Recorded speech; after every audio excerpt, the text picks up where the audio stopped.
Hello friends, खानस्टडी.com में आपका स्वागत है। आज हम आप लोगों को 5 ऐसे मैथ बताएंगे जो कि बिहार दरोगा के लिए काफ़ी इम्पोर्टेंट है और सभी सवाल सिलेक्टेड हैं और अच्छे लेवल के हैं। तो चलिए वीडियो को शुरू करते हैं।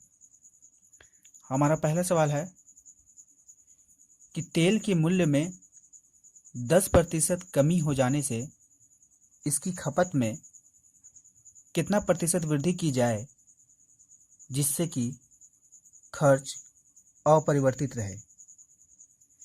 चलिए इस सवाल को हम बनाते हैं। हमने माना कि तेल का मूल्य प्रारंभ में 100 रुपया था।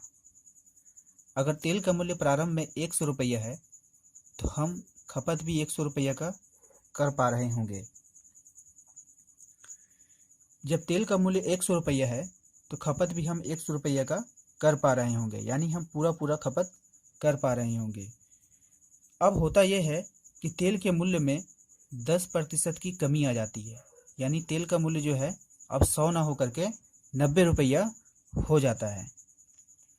उसके बाद सवाल में कहा गया है कि हमें जो खपत में कितने प्रतिशत की कमी की जाए कि खर्च अपरिवर्तित रहे, खर्च में कोई भी परिवर्तन ना हो।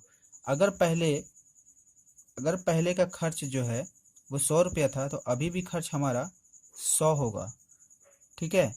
तो 90 रुपये तो हमारा 10% की कमी हो गई है खरीद मूल्य में, लेकिन खपत आज भी बरकरार है, 100 रुपया है।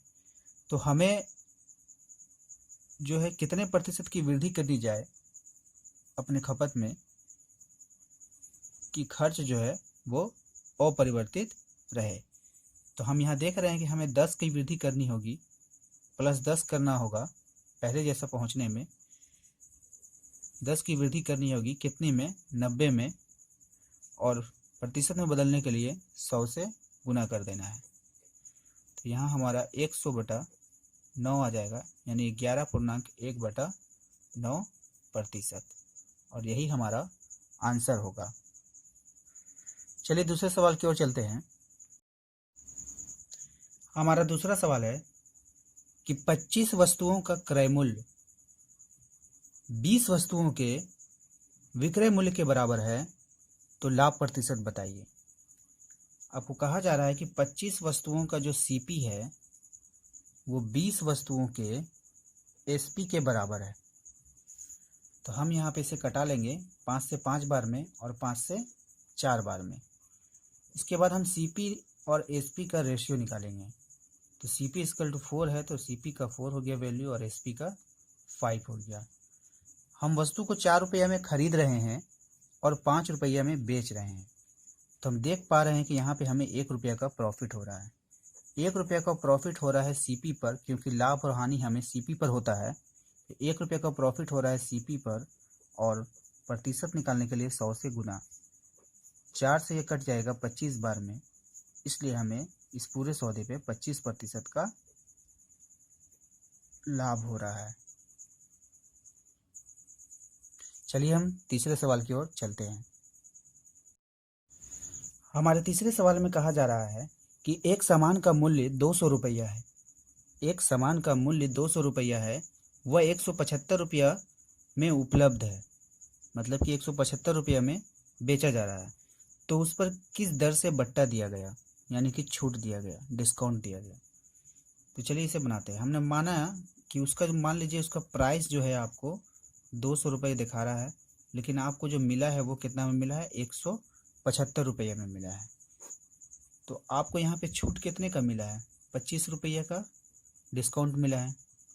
तो ये जो 25 रुपये का डिस्काउंट मिला है, 25 रुपये का जो आपको छूट मिला है, किस पे मिला है, जो एमआरपी उसका दाम था 200 रुपया, तो ये 25 रुपये का छूट मिला है 200 रुपये में, और हमें इसे प्रतिशत में बदलने के लिए 100 से गुना कर देना है।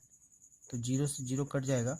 जब यहाँ पे आपका हो गया 25/2, और इसका जब हम इसका वैल्यू निकालेंगे तो ये हो जाएगा 12.5%, और यही हमारा आंसर होगा। चलिए हम तीसरे सवाल की ओर चलते हैं। हमारा चौथा सवाल है कि 4:13 = 64:x। यहाँ पे आपको x का वैल्यू बताना है। तो इसे बनाने के लिए आप कुछ मत कीजिए, 4:13 को 4:13 में लिख दीजिए और जहाँ पे समान अनुपात है वहाँ पे बराबर का निशान दे दीजिए। फिर 64 लिखिए, अनुपात में x है तो उसको x लिख दीजिए। उसके बाद हम इसे क्रॉस मल्टीप्लिकेशन कर सकते हैं, लेकिन इससे पहले हम जानते हैं कि इक्वल टू के बराबर हम काट सकते हैं। तो यहाँ पे 4 है, यहाँ पे 64, इसे हम इसको कटा सकते हैं। 4 एकम 4, 4 छके 24, यानी कि 16 चौके 64, ये आपका 16 बार में कट गया। उसके बाद हमें x का वैल्यू निकालना है, तो हम जब x का वैल्यू निकालेंगे क्रॉस मल्टीप्लिकेशन में, तो x इक्वल टू इसको यहाँ पे हो जाएगा 13 इंटू 16, और जब इसे आप सॉल्व करेंगे तो इसका जो उत्तर आएगा ये वो 208 आएगा, और यही हमारा आंसर होगा। चलिए हम 5वें सवाल की ओर चलते हैं। हमारा 5वां सवाल है कि लगातार 5 संख्याओं का औसत 20 है, तो इनमें बड़ी संख्या क्या होगी। देखिए, संख्या अगर हम मान लेते हैं कि वो x है और संख्या अगर लगातार है तो अगली संख्या जरूर x+1 होगी, और उसकी अगली संख्या x+2 होगी, और उसकी अगली संख्या x+3 होगी, और फिर उसकी अगली संख्या x+4 होगी।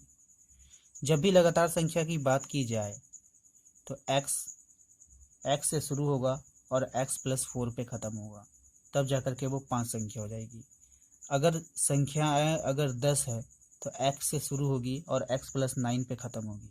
अगर संख्याएं 15 है तो x से शुरू होगी और x+14 पे ख़त्म होगी। तो इस तरीक़े से अगर संख्याएं लगातार है तो आपको बताना है कि उसकी औसत 20 है।